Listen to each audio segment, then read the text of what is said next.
तो नमस्कार, स्वागत है आपका ट्रेडर्स डायरी में। कारोबारी हफ्ते का आज आखिरी दिन है और जिस हिसाब से कल एक्सपायरी कटती हुई नजर आई है वरुण, आप उसको कैसे रीड कर रहे हैं? और साथ ही जो ग्लोबल संकेत है और जो वॉलेटिलिटी बनी हुई है, आप देखिए जिस हिसाब से डाउ में कहीं ना कहीं कल थोड़े से आप कह सकते हैं कि 4 दिनों की जो गिरावट है उस पर ब्रेक लगती हुई नजर आई है, पर डाउ फ्यूचर्स अगेन जो है बहुत ही वॉलेटाइल प्ले कर रहा है। तो आप ओवरऑल इन सब संकेतों को कैसे रीड कर रहे हैं? देखिए कुशल, एक बात तो ये है कि इन संकेतों को हम रीड करें कि नहीं करें, क्योंकि कल अगर आपने देखा था किस तरह से डाउ जोन्स में परसों के ट्रेडिंग सेशन में गिरावट देखने मिली थी। कल डाउ फ्यूचर्स ऊपर था 200 पॉइंट, लेकिन ऐसा लग रहा है कि हम दुनिया को इग्नोर करके अपनी चाल चल रहे हैं। जैसे कि मैं कह रहा था कि आत्मनिर्भर मार्केट वही चल रहा है आज के टाइम पे। कल सोचा नहीं था कि इस तरह का मार्केट संभलेगा। No doubt expiry related move से उसके पहले थोड़ी वोलेटिलिटी देखने मिली थी, तो उसका इंपैक्ट भी देखने मिला। आज सुबह भी अगर आप देखें तो एसजीएक्स निफ्टी करीब करीब थोड़ा बहुत सुस्त है, लेकिन निचले स्तर से यहाँ भी रिकवरी हुई है। कल रात को अगर आप देखें तो यूएस के मार्केट्स नो डाउट अभी भी आपको देखने मिलेंगे कि हरे निशान में बंद हुए थे, लेकिन आखिरी घंटों में ऊपरी स्तर से वहां भी मुनाफा वसूली आई थी। अब ये वहां क्यों हुआ? एक तो जो इकोनॉमिक आंकड़े आए हैं वो काफी अच्छे है, तो कहीं ना कहीं लोगों ने उसको रिजॉइस किया, लेकिन आखिरी में शायद लोगों को याद आ गया अरे कोरोना है, गया नहीं है, तो उसके चलते मार्केट में फिर से ऊपरी स्तर से एक सेल ऑफ देखने मिला। एशियन मार्केट भी अगर आप देखें तो आज सेल ऑफ के ही घेरे में है, वहां आज अच्छी खासी गिरावट ही देखने मिल रही है, तो कोई रिलीफ, बहुत बड़ा रिलीफ आपको देखने नहीं मिलेगा। और डाउ फ्यूचर्स को भी अगर आप देख ले तो वहां भी गिरावट देखने मिल रही है। तो संकेत ऐसे कोई क्लियर नहीं है कि बहुत अच्छा कुछ हो गया है या फिर ऐसा कुछ है जिसके वजह से आज हम ये कहें कि एक बहुत बड़ा शार्प रिबाउंड आपको देखने मिलेगा। लेकिन इंडियन मार्केट्स अपनी चाल चल रहे हैं। मुझे लगता है अभी आपको सबड्यूट देखने मिल रहा है, दिन के दौरान काफ़ी हरकत रहने वाली है और हो सकता है कि आपको दिन के दौरान फिर से एक तेज़ी शायद इंडियन मार्केट्स में देखने मिलेगी। वैसे भी फ्राइडे है, देखते हैं क्या होता है, बट हाँ आपको दोनों तरफ के ट्रेड लेना चाहिए, खरीदारी और बिकवाली के दोनों, और सिलेक्टिवली ट्रेड करे तो ज़्यादा बेटर। बिल्कुल वरुण, इनफैक्ट मेरा भी व्यू पॉइंट जो है हल्की सी थोड़ी सी पॉजिटिव साइड पर है। जिस हिसाब से वापस से जो क्यूज निकल कर आ रहे हैं अमेरिका में, मैंने 3 चीजें नोट की। एक तो जो Q3 के आंकड़े आते हुए नजर आए हैं जीडीपी के, वो काफी बेहतर रहे हैं। साथ ही जो बेरोजगारी के आंकड़े थे वो भी अनुमान से बेहतर आते हुए दिखे, और जो अर्निंग्स कल के सत्र में आती हुई दिखी है टेक कंपनियों की, उससे भी कहीं ना कहीं थोड़ा सा जो अमेरिकन मार्केट्स हैं उनको सहारा मिलता हुआ नजर आया है। तो ओवरऑल ये 3 क्यूज के साथ में आज की ट्रेडिंग और इन्वेस्टमेंट्स के लिए साथ जाना चाहूंगा। तो चलिए पारी की शुरुआत करें। डेफिनेटली पारी की शुरुआत करते हैं, और यहाँ पे सबसे पहले कैश का जो स्टॉक मैंने लिया है वो है बजाज हेल्थ केयर। देखिए कुशल, एक बात है कि हम जब फार्मा सेक्टर की बात करते हैं तो हम किसी डीवीज, किसी इप्का, डॉक्टर रेड्डीज, सिप्ला, लुपिन, इनके अलावा कभी बात करते ही नहीं हैं, और ये निकल के आया है आउट ऑफ सिलेबस एक अच्छा स्टॉक, वो है बजाज हेल्थ केयर। ये भी एपीआई का काम करता है और इस कंपनी के नतीजे देखिए, काफ़ी बेहतरीन नतीजे इस कंपनी के देखने मिले हैं। रेवेन्यूज़ दुगने हो चुके हैं, 100 करोड़ से बढ़ के 206 करोड़। एबिटा जो है 9 करोड़ से बढ़ के 32.5 करोड़। एबिटा मार्जिन्स 9% से बढ़ के 15.5%। मुनाफा जो है 3 करोड़ से बढ़ के 20 करोड़। इसके चलते इस काउंटर में आज अच्छा खासा रनअप देखने मिलेगा। काफ़ी बेहतरीन नतीजे, शायद ही किसी ने अनुमान लगाया होगा कि इतने अच्छे नतीजे आएंगे। नो डाउट 500 के आसपास ही ट्रेड कर रहा है, 505 या 515 के आसपास इसका जो 52 वीक हाई है वो है। लेकिन अगर आप देखें तो इस स्टॉक में बाकी फार्मा कंपनीज में आपको जिस तरह का रनअप देखने मिला है ना, अभी तक देखने नहीं मिला है। तो मेरे ख्याल से वो एक कैचअप रैली तो आपको देखने मिलेगी, और नतीजे जो है वो आउट ऑफ ब्लू काफ़ी बेहतरीन आए हैं, तो उसका असर भी आपको आज इस काउंटर में देखने मिलेगा। इसके लिए 515 के आसपास के लेवल के लिए इंट्राडे में आपको यहाँ ट्रेड करना है, 495 के आसपास का आपको स्टॉप लॉस रखना है। लेकिन जैसे कि वो कुछ स्टॉक्स होते हैं ना कुशल की सेक्टर में हैं लेकिन याद नहीं आते, ये उन स्टॉक्स में से एक है। मुझे लगता है आज इस स्टॉक में अच्छी खासी तेजी देखने मिले। एक तो कैचअप रैली, दूसरे जो फार्मा के इसके नतीजे आए हैं वो काफ़ी बेहतर है, उसके चलते खरीदारी करके चलेगा। बिल्कुल वरुण, इनफैक्ट पोस्ट मार्केट जब मैं नंबर्स बना रहा था इसके, तो मुझे भी काफ़ी चौंकाने वाले नतीजे आते हुए नजर आए हैं, जिस आपका मूड माहौल अभी है। पर कहीं ना कहीं यहाँ पर एक अच्छी कैचअप रैली जैसे कि बता रहे हैं प्ले आउट होती हुई नजर आ सकती है। बहरहाल मेरी सूची में जो कैश स्टॉक है, मेरी पारी की शुरुआत मैं ब्लू डार्ट एक्सप्रेस के साथ करना चाहूंगा। जिस हिसाब से इसके नंबर्स आते हुए दिखे, आप देखिए इंटायर लॉजिस्टिक्स स्पेस जो है पिछले कुछ एक महीनों से इनफैक्ट मैं कहूँगा कि फोकस में है। जिस हिसाब से सरकार का भी जो एक्स्ट्रा फोकस है ओवरऑल इंडिया में लॉजिस्टिक्स कॉस्ट कम करने का, और जो ऑनलाइन डिलीवरीज बढ़ रही है तो ई कॉमर्स से इनको काफ़ी ऑर्डर मिलते हुए नजर आ रहे हैं। ब्लू डार्ट नंबर्स काफ़ी शानदार आते हुए दिखे हैं। मुनाफा ऑलमोस्ट 3 गुना बढ़ा है, 42 करोड़ पे आता हुआ दिखा है, और साथ ही कंपनी की मार्जिन्स वरुण 15.7% से बढ़कर 26.4% के मार्जिन्स कंपनी रिपोर्ट करने में सफल रही है। तो मुनाफे में और ऑपरेटिंग मार्जिन्स में दोनों में बेहद शानदार परफॉर्मेंस जो है कंपनी ने पोस्ट किए Q2 तिमाही नतीजों में। तो ब्लू डार्ट खरीद कर चले 3334 का आपको इसमें टारगेट लगाना होगा और 3200 रुपए का आपको स्ट्रिक्ट स्टॉप लॉस मेंटेन करना है। बढ़ते अपनी अगली कैटेगरी की तरफ जो है फ्यूचर्स कैटेगरी, और आज का फ्यूचर्स है टाटा केमिकल्स का। आप देखिए ये एफएनओ स्पेस में इसके जो नंबर्स आए थे वो अनुमान से कमजोर हमें देखने को मिले थे। जिस आपका हम एस्टिमेट लगा रहे थे, आप देखिए मार्जिन्स 17.5% की एक्सपेक्टेशंस के मुकाबले कंपनी ने 14.8% ही मार्जिन्स ये रिपोर्ट कर पाई है और कंपनी का मुनाफा 75% तक रिड्यूस होता हुआ दिखा है और अब 70 करोड़ की मुनाफा जो है कंपनी ने पोस्ट किया है। हमारा अनुमान लगभग 100 करोड़ का था। तो दोनों ही फ्रंट पे जो है कंपनी अंडर परफॉर्म करती हुई नजर आई अपने Q2 नंबर्स में और उसका रिफ्लेक्शन आज इनके स्टॉक प्राइस में आपको देखने को मिल सकता है। तो टाटा केमिकल्स के फ्यूचर्स बेचिए, 315 का टारगेट रखिए, 329 रुपए का आपको स्ट्रिक्ट स्टॉप लॉस आज के लिए भी मेंटेन करना होगा। वरुण, आपका कौन सा फ्यूचर्स का शेयर है? देखिए फ्यूचर में मैंने आज एक नया प्लेयर चुना है जो कि आज ही फ्यूचर में एंट्री मारने वाला है और वो है आईसीआईसीआई लोम्बार्ड जनरल इंश्योरेंस। अब देखिए कुशल, जिसको इस काउंटर पे भरोसा है ना, जिसको इस लॉन्ग टर्म स्टोरी पे भरोसा है, वो तो ऑलरेडी डिलीवरी लेके बैठ चुके हैं। तो आज से क्या होगा, आज से इस स्टॉक में जिसको डेली ट्रेडिंग करनी है, मंदी के पोजीशन लेने हैं, वो यहाँ पे हावी होंगे। तो इसके लिए आईसीआईसीआई लोम्बार्ड जो है वो आज से एफएनओ में शामिल हो रहा है। मुझे लगता है आज से यहाँ पे आपको शॉर्ट पोजीशन बनाने का मौका मिल जाएगा। अब तक आपको शॉर्ट पोजीशन बनाने का मौका नहीं मिलता था क्योंकि कैश का काउंटर था, तो लॉन्ग की पोजीशन तो आप वैसे भी बना सकते थे। शॉर्ट की पोजीशन बनाने का मौका आज से मिल जाएगा। उसके चलते आज से आपको स्टॉक में शायद दबाव देखने मिलेगा। इसके लिए आज यहाँ फ्यूचर्स में बिकवाली करके चलना है आपको। 1242 के आसपास ट्रेड कर रहा है, 1210 के आसपास के लक्ष्य के लिए आपको आज यहाँ ट्रेड करना है, यानी करीब करीब 30 रुपये के आसपास का डाउन साइड मैं यहाँ देख रहा हूँ। और स्टॉप लॉस जो है स्ट्रिक्ट रखिए 1250 के आसपास का, क्योंकि अगर यहाँ से घूम गया, भरोसा नहीं, क्योंकि सेंटीमेंट कभी कभी हावी हो जाते हैं, लेकिन सेंटीमेंट नहीं, लॉजिक अगर आप देखें तो यहाँ पे गिरना चाहिए स्टॉक। इसके लिए 1250 का स्टॉप लॉस रखे, 1210 का आपको एक टारगेट लेके चलना चाहिए ट्रेडर्स डायरी में। और अब अपनी पारी को हम आगे बढ़ाते हुए देखते हैं कौन सी अगली कैटेगरी है जो वरुण लेकर आए हैं। और वरुण, आपका जो व्यू है इस कैटेगरी पर वो कैसा है? बाई का है, सेल का है? देखिए सेल का है, और हमने कुछ सदाबहार सेल ढूंढ के रखे हैं आजकल। एक तो आपको याद होगा पीवीआर जो हम लगातार बेच रहे थे, और एक ओएनजीसी हो चुका है। अब पहले ऐसा होता था ना कि 65-66 के आसपास के लेवल के आसपास आने के बाद ये घूमता था, लेकिन इसके घूमने के पहले कच्चा तेल घूम चुका है और वो 42 के आसपास जो था वो 37-38 के आसपास आ चुका है। और कहीं ना कहीं जो स्लो डाउन है उसका इम्पैक्ट कच्चे तेल पे आपको साफ नजर आएगा। इनफैक्ट अगर आप देखें ना कुशल, तो एक बात है, स्लो डाउन का असर शायद आपको उतना मार्केट्स पे नजर नहीं आएगा जो यूएस मार्केट या यूरोपियन मार्केट है, लेकिन उसका असर आप देखिए कच्चे तेल पे, ब्रेंट क्रूड किस तरह से गिर रहा है, वो कहीं ना कहीं आपको अंदाजा दे रहा है कि ओवरऑल स्लो डाउन जो है आगे अगले कुछ समय तक रहने वाला है, जिसका इम्पैक्ट सीधा सीधा कच्चे तेल पे हो रहा है और उसका इम्पैक्ट सीधे सीधे आपको ओएनजीसी पे देखने मिलेगा। नो डाउट स्टॉक काफ़ी गिर चुका है, इसके लिए आपको अगर थोड़ा प्ले करना है तो ऑप्शन के जरिए प्ले कीजिएगा, ज़्यादा बेटर होगा। मेरे ख्याल से जो 64 का पुट ऑप्शन है उसको आज आपको खरीदना है। वैसे भी 64.5 के आसपास मेरे ख्याल से स्टॉक ट्रेड कर रहा है, थोड़ा बहुत दबाव तो आएगा, तो वहाँ आपको जो वॉलेटिलिटी है ज़्यादा मिलेगी। 3 रुपये के आसपास ही ट्रेड कर रहा है, 2.9 का एक स्टॉप लॉस रखिए, 3.7 के टारगेट के लिए आपको यहाँ अप्रोच करना चाहिए। ये जो पूरा सेक्टर है ना, अपस्ट्रीम जो ऑयल एंड गैस सेक्टर, ये डाउन टर्न में आ गया है, ये आप समझ लीजिए। तो जितने भी तेल से रिलेटेड या अपस्ट्रीम कंपनीज है ना, इनमें आपको दबाव देखने मिलेगा। ओएनजीसी उनमें से एक है, सदाबहार शॉर्ट ये भी बन चुका है। हाँ, बिल्कुल शॉर्ट करके चलिए। सस्टेनेबल मोमेंटम की हम बात करते हैं, यहाँ पे तो सस्टेनेबल डाउन ट्रेंड देखने को मिल रहा है और आप तो मुझे लग रहा है कि लाइफ लूप में लाके छोड़ेंगे इसको। वो खुद आ जाएगा, मैं क्या लेकर आऊँ, हालत ही इतनी खराब है। बिल्कुल, तो ग्लोबल जो संकेत बन रहे हैं ऑयल एंड गैस प्रोड्यूसिंग की जो कंपनियां हैं उनके लिए काफ़ी ख़राब सेंटिमेंट है और ऑब्वियसली जिस आपका स्टॉक प्राइस में रिफ्लेक्शन अभी देखने को मिला है वो आगे भी डाउनवर्ड ट्रेंड कंटिन्यू रह सकता है।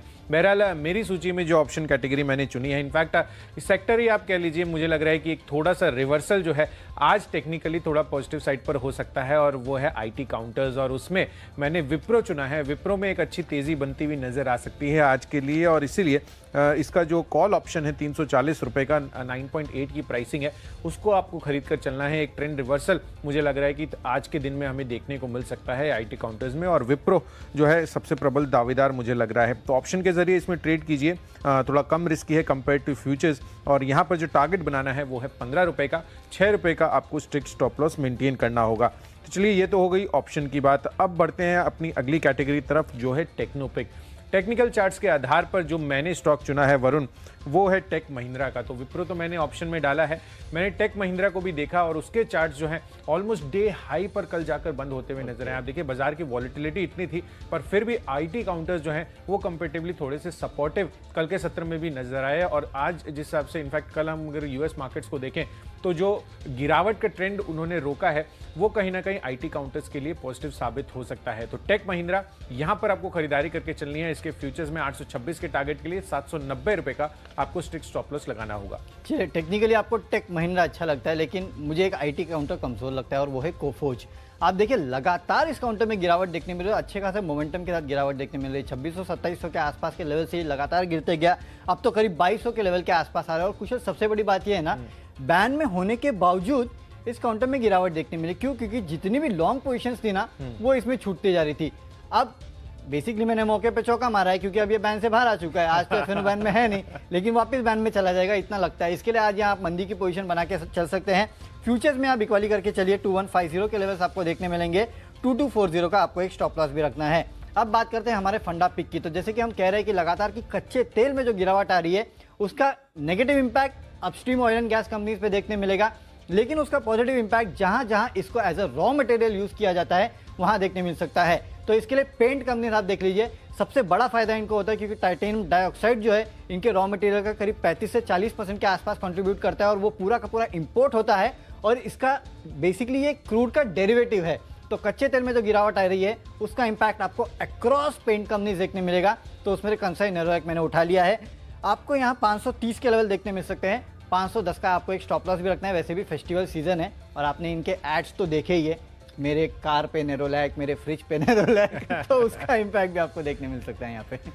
काफ़ी कोइंसिडेंस है वरुण। इनफैक्ट फंडामेंटली जो है मुझे भी पेंट स्पेस से ही स्टॉक पसंद आता है और वो है बर्जर पेंट्स का। आप देखिए अगले हफ्ते इसके नंबर्स भी आने वाले हैं और जिस हिसाब का कच्चे तेल में हमें गिरावट देखने को मिल रहा है, तो किसी स्टॉक को कुछ एक स्पेस को अगर नुकसान हो रहा है तो कहीं ना कहीं फायदा भी आपको इस चीज़ का आता हुआ नजर आएगा। और यहाँ पर आप देखिए बर्जर पेंट्स कल के सत्र में भी अगर आप देखें तो क्रूड में जो गिरावट रही है उसके सबसे बड़े बेनिफिशियरी 2.5 से 3% की बढ़त हमें इंटायर पेंट स्पेस में देखने को मिला था। तो बर्जर पेंट्स फंडामेंटली काफी स्ट्रॉन्ग पिक लग सकता है। 3 महीनों की अवधि के लिए यहाँ पर इनके जो Q3 के भी नंबर्स आते हुए दिखेंगे वो भी फैक्टर इन हो जाएंगे। तो 3 मंथ्स का होल्डिंग पीरियड रखिए और यहाँ पर 20 से 25% के रिटर्न आपको देखने को मिल सकते हैं। तो 750 का टारगेट आपको यहाँ पर बनाकर चलना है। और अगली जो हमारी कैटेगरी है वो है इन्वेस्टमेंट की। और इन्वेस्टमेंट के लिहाज से जैसे हमने सदाबहार शॉर्ट्स आइडेंटिफाई किए हैं वरुण, सदाबहार बाय जो है मुझे लग रहा है कि आप एफएमसीजी काउंटर में स्पेसिफिकली जो आयुर्वेदिक प्रोडक्ट्स वगैरह में हैं वहाँ पर काफ़ी अच्छी तेज़ी हमें देखने को मिल सकती है और काफ़ी सेफ ऑप्शन है अभी जो कोविड का माहौल चल रहा है। तो उस लिहाज से मैंने जो है डाबर चुना है। आप देखिए ये मैंने आपको पहले भी 2-3 बारी इसको रेकमेंड किया है इन्वेस्टमेंट पिक के। आई थिंक लास्ट मंथ ये इस चीज़ पर हमने डिस्कस किया था और मुझे मेरा जो कन्विक्शन है ये इस पर अभी भी बरकरार है। जिस हिसाब की इसकी वैल्यूएशन है और जो इनका पोर्टफोलियो है, अगर आप हेल्थ सप्लीमेंट्री पोर्टफोलियो देखेंगे तो करीब 17-18% रेवेन्यू वहां से इनका आता हुआ नजर आता है और वो जो पोर्टफोलियो है वहां पर अब काफी अच्छी खासी तेजी देखने को मिल सकती है और एक सस्टेनेबल तेजी आपको उस पोर्टफोलियो में आती हुई दिख सकती है। तो डाबर लगातार ये अपने प्रोडक्ट्स में इनोवेशन ला रहे हैं और कोविड रिलेटेड प्रोडक्ट जो इम्यूनिटी बूस्टर प्रोडक्ट्स हैं वहां पर इनकी जो प्रोडक्ट पोर्टफोलियो है उसमें बढ़ोतरी लगातार ये करते हुए दिख रहे हैं। तो उस एस्पेक्ट से आपको यहां पर इनके अर्निंग्स में भी ये चीजें रिफ्लेक्ट होती हुई नजर आ सकती है। तो 700 का टारगेट रखिए, 6 महीनों की अवधि के लिए आपको डाबर में खरीदारी करने की राय है। चलिए, तो डाबर खरीदिए और अपने पोर्टफोलियो की इम्यूनिटी बढ़ाइए और डाबर के प्रोडक्ट्स खाइए और खुद की इम्यूनिटी बढ़ाइए। चलिए ठीक है, बेटर पिक है। अब मैं बात करता हूँ अपनी इन्वेस्टमेंट पिक की जो है KEI इंडस्ट्रीज। अगले हफ्ते इस कंपनी के नतीजे भी आने वाले हैं, नतीजे भी अच्छे रहेंगे। और याद रखिए जो वायर्स एंड केबल्स इंडस्ट्रीज है इसमें काफ़ी हद तक बेसिकली ये जो FMEG इंडस्ट्री है इसमें काफ़ी हद तक बेहतर ट्रैक्शन देखने मिल रहा है। आप पॉलीकैप देखिए, हेवल्स देखिए, इन कंपनीज में अच्छा खासा उछाल आ चुका है। KEI इस पूरे स्पेस में एक अच्छा तगड़ा प्लेयर है। मुझे लगता है यहाँ से अच्छे खासे अपसाइड आपको देखने मिल सकते हैं। 450 के लेवल जो है आपको 6 से 8 महीने में काउंटर दिखा सकता है। फिलहाल 340 के आसपास ट्रेड कर रहा है। अब बात करते हैं खबरों वाले स्टॉक की। तो खबरों में एक स्टॉक आज है और वो है HPCL। 4 नवंबर को इस कंपनी की बोर्ड की बैठक है जहां पे बायबैक पे विचार किया जाने वाला है। और मैं लगातार आपको कह रहा हूं कि जिस भी कंपनी का बायबैक का ऐलान होता है उस काउंटर में जब तक बायबैक का ऐलान नहीं हो जाता है एक बेहतर ट्रैक्शन देखने मिलता है। HPCL कल चला था, आज मेरे ख्याल से और अच्छा खासा अपमूव देखने मिलेगा। 185 के लेवल के लिए इंट्राडे में आप इस काउंटर को प्ले कर सकते हैं। 178 का एक स्टॉप लॉस रखना है। बिल्कुल, तो सरकारी कंपनी वो भी ऑयल एंड गैस स्पेस से बाईबैक ला रही है, तो ये कंपैरेटिवली काफी बेहतर संकेत जो है इस स्टॉक के लिए बनते हुए नजर आ सकते हैं। इसका इम्पैक्ट शायद ओएनजीसी पे भी देखने मिलेगा, इसके लिए मैंने कहा ओएनजीसी में स्ट्रिक्ट स्टॉप लॉस रखना है। बिल्कुल, और आपने ऑप्शन में ट्रेड किया, राइट, इसके लिए ऑप्शन में ट्रेड किया, वो अच्छा स्ट्रैटेजी रहा है आपका। तो देखते हैं आज कैसे प्ले आउट होता है एचपीसीएल और ओएनजीसी दोनों पर। खबरों के दम पर मैंने जो स्टॉक चुना है वो है आईईएक्स का, इंडिया एनर्जी एक्सचेंज। आप देखिए यहाँ पर इनके लिए खबर आती हुई नजर आई है कि एमसीएक्स के साथ इन्होंने इलेक्ट्रिसिटी डेरिवेटिव्स के लिए लॉन्च करने के लिए करार कर लिया है। तो एमसीएक्स तो फोकस में रहेगा ही, साथ ही आईईएक्स इस पर भी नजर रखिए, काफी अच्छी तेजी बनती हुई नजर आ सकती है। 200 का टारगेट रखिए, 190 रुपए का आपको स्टॉप लॉस लगाना होगा। अगली कैटेगरी है माई चॉइस, और यहाँ पर जो पहला कॉल है हमारा वो है एस्टेक लाइफ साइंसेज का। आप देखिए नंबर्स काफी बेहतरीन आते हुए दिखे हैं, मुनाफे में 3.5 गुना की बढ़त हमें देखने को मिली है, करीब 18 करोड़ का मुनाफा आया है, और कंपनी की मार्जिन्स ऑलमोस्ट जो है 8% बढ़कर 19% पर आती हुई दिखी है। 1120 के लक्ष्य के लिए यहाँ पर खरीदारी कीजिए, 1080 का आपको स्टॉप लॉस रखना होगा। दूसरा कॉल माई चॉइस में मैक्स फाइनेंशियल सर्विसेज का है, इसके फ्यूचर्स को आपको शॉर्ट करने की राय है। हालांकि इनके नतीजे आ जाने वाले हैं, पर इनसे जुड़ी एक और खबर भी है।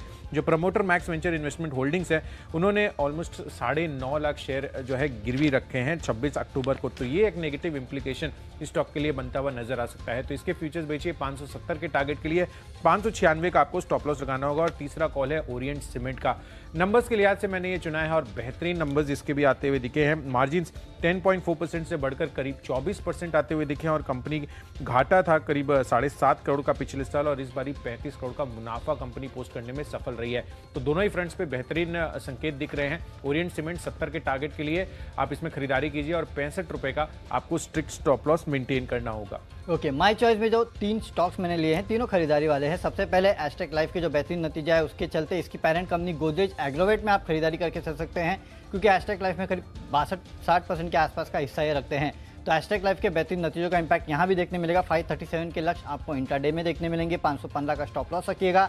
एमसीएक्स और आईईएक्स की न्यूज़ आपको कुशल बता ही चुके हैं। इसके अलावा एमसीएक्स में स्मॉल कैप वर्ल्ड फंड ने करीब 5,30,000 शेयर्स खरीदे भी हैं, तो उसका इंपैक्ट भी आज इस काउंटर पे देखने मिल सकता है। इसके लिए आज यहाँ तेजी बना के चलिए। वैसे भी मैंने आपको 1500 के लेवल्स पे बताया था, वहाँ से ऑलरेडी 1800 हो चुका है, वो मैंने इन्वेस्टमेंट पिक बताया था आज, लेकिन मैं आपको इंट्राडे बता रहा हूँ। 1730 के लक्ष्य देखने मिल सकते हैं, 1660 का आपको एक स्टॉप लॉस रखना है। और सबसे आखिरी में कैनरा बैंक, इस कंपनी के नतीजे देखिए, नतीजे काफ़ी बेहतर आए हैं। खासकर एनपीएस 3.95% से गिर के 3.42% पे आए हैं।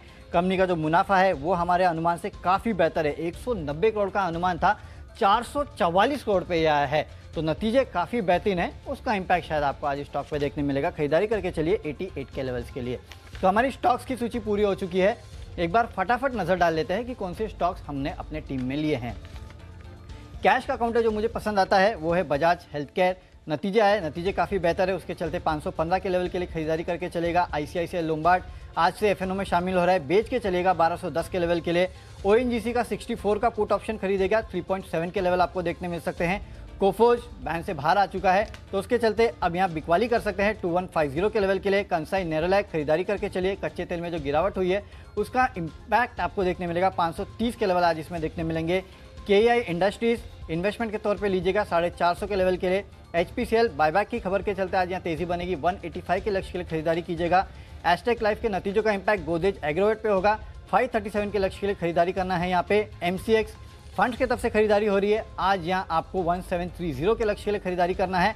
और कैनरा बैंक बेहतरीन नतीजों के चलते यहाँ भी खरीदारी कर सकते हैं। 88 का लेवल जो है आज आपको इंट्राडे में देखने मिल सकता है। और इन सब स्टॉक्स में जो मेरा बेस्ट पिक है वो है एचपीसीएल। बायबैक की खबर आ चुकी है, 4 नवंबर को कंपनी का बोर्ड बैठक करने वाला है, बायबैक पे विचार करेगा।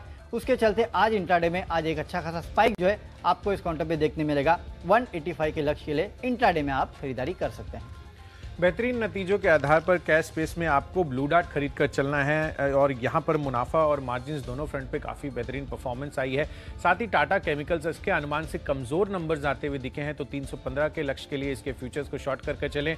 जो आईटी काउंटर्स हैं वहाँ पर आज एक रिवर्सल के संकेत मुझे देखने को मिल रहे हैं, तो उस लिहाज से विप्रो इसके नवंबर के 340 का कॉल ऑप्शन आपको खरीद कर चलना है। और साथ ही टेक महिंद्रा का फ्यूचर्स भी टेक्निकली काफ़ी पॉजिटिव ये चार्ट्स पर लग रहे हैं, तो यहाँ पर भी खरीदारी करके चलें। साथ ही कच्चे तेल में जो लगातार गिरावट हमें देखने को मिल रही है उसका इंपैक्ट जो है आपको पॉजिटिवली इनके मार्जिन्स पर आता हुआ दिखेगा, जो भी पेंट कंपनियां हैं। तो बर्जर पेंट्स को आप 3 महीनों की अवधि के लिए खरीद कर चल सकते हैं। इन्वेस्टमेंट के लिहाज से जो मैंने स्टॉक चुना है वो है डाबर का, जिस हिसाब से इनका प्रोडक्ट पोर्टफोलियो है और कोविड का कंसर्न अभी भी बना हुआ है। मुझे लग रहा है कि इनके प्रोडक्ट्स की डिमांड जो है लगातार बढ़ती हुई दिख सकती है। तो डाबर 700 का टारगेट यहां पर बनाकर रखिए 6 महीनों की अवधि के लिए। आईएक्स पर जो पॉजिटिव खबर आई है वहां पर खरीदारी करके चले। साथ ही एस्टेक लाइफ साइंस के बेहतरीन नंबर्स आते हुए नजर आए हैं, तो इसमें भी आपको खरीदारी करने की राय है। मैक्स फाइनेंशियल के फ्यूचर्स प्रमोटर ने जो है कुछ शेयर्स गिरवी रखे हैं, उसका नेगेटिव इंपैक्ट हो सकता है। और साथ ही ओरिएंट सीमेंट बेहतरीन नंबर्स के आधार पर यहां पर खरीदारी करके चलिए। और मेरी जो बेस्ट पिक है वो है डाबर, जिस हिसाब से इनका ओवरऑल जो हेल्थ सप्लीमेंट्री पोर्टफोलियो है वो लगातार अब कंसिस्टेंटली बढ़ सकता है। और इसी लिहाज से इनके जो Q3 और Q4 नंबर्स हैं वो काफी बेहतर साइज पे रह सकते हैं। तो 6 महीनों की अवधि के लिए 700 का लक्ष्य इसमें बनाकर चलें।